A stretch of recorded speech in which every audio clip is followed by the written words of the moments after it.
I want to point out me and my brother have two different fathers. I lost my father last year to cancer. He left me 90% of his stuff, including his family home that was left to him by his dad. It's been in their family for over 100 years. My brother and my dad didn't have a relationship, but he did leave him $10K. My mom was pissed at the will reading, but since she got $10K she couldn't do anything about it. For the past year me and her live okay together. She went on acting like it was her house like before, which I had no problem with, till in May my brother and his girlfriend moved in without even asking me. They're messy, entitled, and rude. I told them in July I want them out by September because they don't pay for anything nor wash a dish. In August they announced they were pregnant and my sil smugly said, "Guess we won't be moving out now." It didn't go down well, but when I told them I wanted them out, my mom and brother basically laughed in my face. Well, the past few months have been hell. They become worse than before, and my mom enables it, then demands me to treat my sil like a princess because she's pregnant. I once had to wait outside McDonald's till they opened to get her a McMuffin. Well, here where I may be the asshole. Because my sil is pregnant, she eats everything she sees, like the cupcakes my friend made me for my birthday. She ate all 6, didn't even get to try them. I can't even make my lunch the night before because when I go to get it, it will be gone. She'll have a smug look on her face while rubbing her belly, then laugh and say, "I couldn't help myself, blame the baby." If I put stuff in my room, my mom will open the door with the spare key. Sil can go through my mini fridge. Well, a week ago I was running late to collage. I didn't have time for my breakfast or to make lunch, and I had to go to work straight after, so all I had that day was a bar of chocolate. When I got home I was starving. I made myself dinner. While it was cooling down I went to use the bathroom. I must have been in there 10 minutes at most. By the time I came out she had 70% of my dinner ate, and I literally lost my shit. Of course she started crying. My mom and brother started screaming at me for making her cry, making excuses, like how she couldn't help it and it was my fault for leaving food around her. Well, I had enough. I told them get out, just like before I got mocked. But here's the thing, back in October my uncle offered me a life-changing amount of money for the house. I called him up crying a few days ago explaining the situation. He said he'd buy the house, but he will evict my mom and brother. The OFC didn't take it too well, and I have had to stay with a friend. I've been receiving texts and I'm being tagged in multiple posts on social media. I'm starting to think I'm the bad person now. So for making my mom and brother homeless? If I sell the house to my uncle I will lose 100K, but he's always been good to me. And it's one of those situations where I'd sleep better knowing it's gone to someone in my dad's family. My mom told me because of my age I wouldn't be taken seriously if I tried to evict them. If I evict them and continue to live in the house along with the high financial costs, I don't think they'd ever let me live in peace. My mom has health issues and my sil will have to move in with her parents. They won't allow my brother, so I'd be splitting up a young family, in my mom's words. 6 years ago my son Matthew had a daughter with his now ex-wife Josie. I have always thought of Josie as my own daughter, so when they divorced 7 years ago due to my son cheating, I was conflicted and disappointed. Josie wasn't particularly close with any of her family, so my husband and I naturally took them in. Josie was an angel. She had insisted that we didn't have to lift a finger more than before we had taken them in, and though she was hurt, she kept civil around Matthew. My husband and I held a huge hand in raising their daughter Ruth, because Matthew remarried less than a year later and now has a 4-year-old son after disowning Ruth. 2 years ago my husband was diagnosed with lung cancer. It was hard on everyone, especially Ruth. They were extremely close.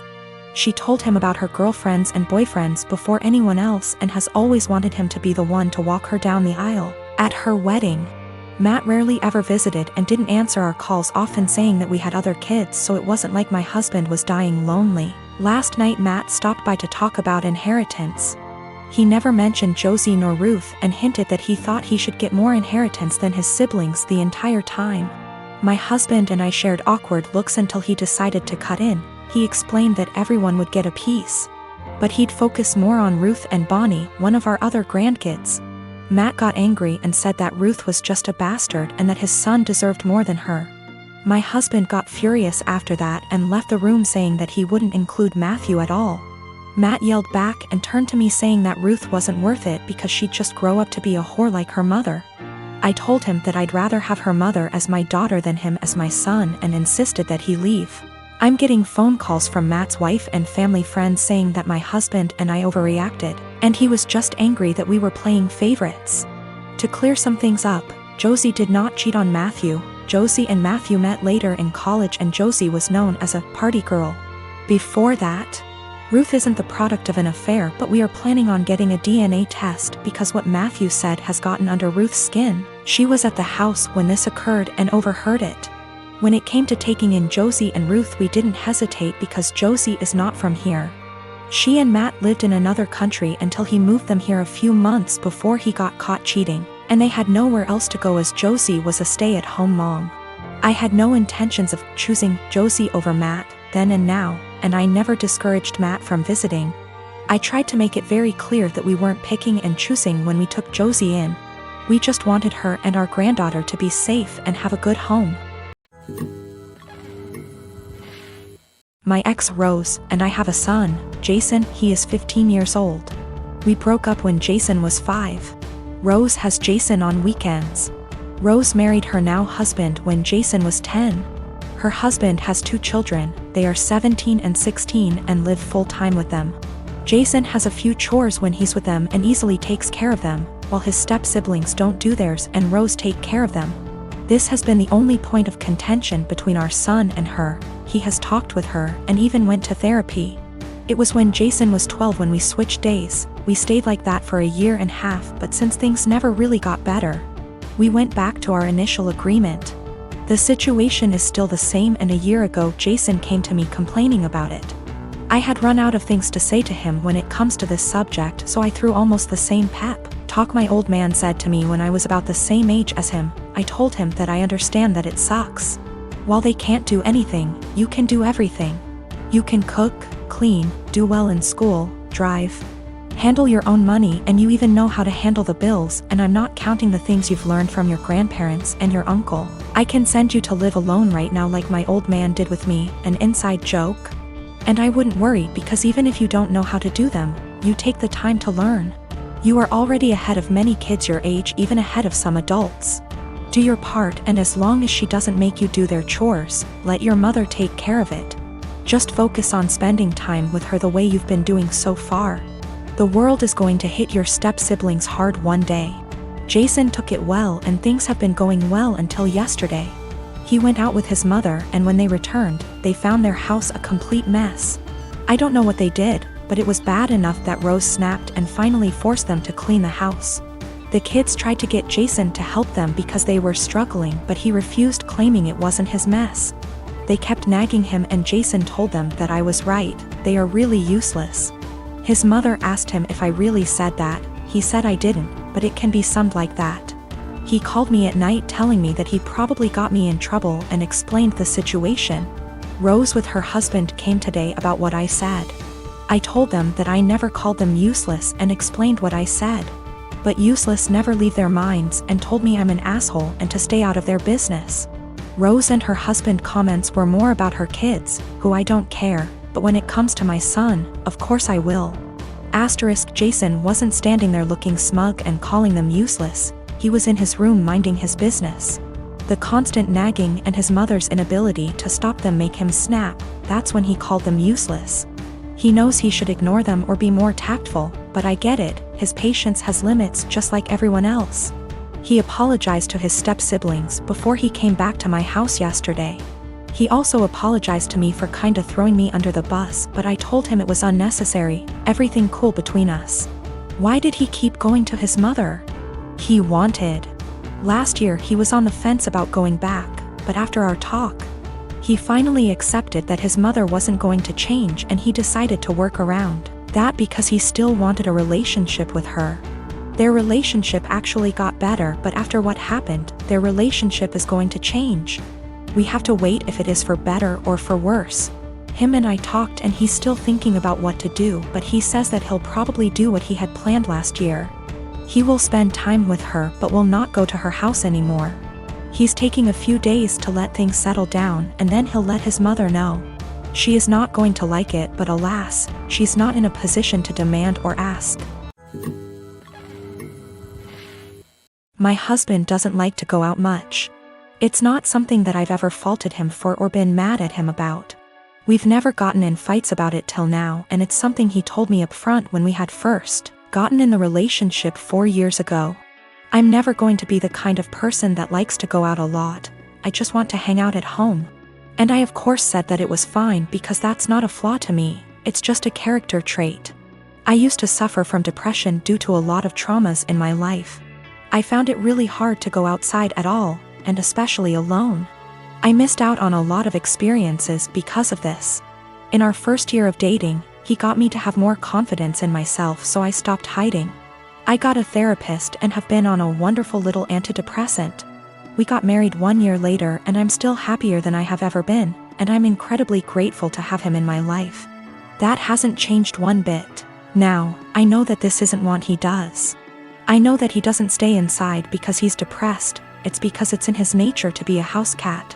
And like I said, I'm still fine with that. Lately he's not okay with me doing this, though.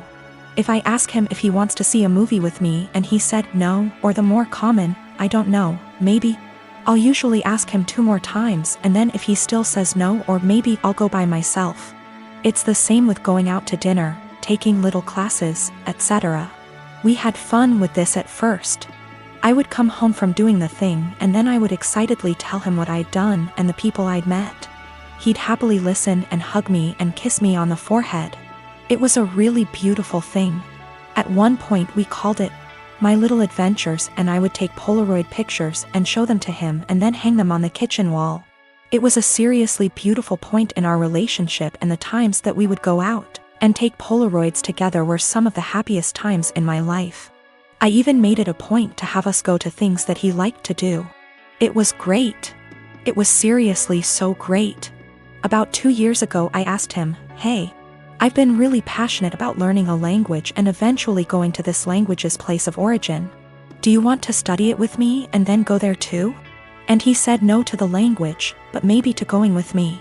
Cut to now, and I'm pretty good at this language. I decided about 4 months ago that I am going to this place.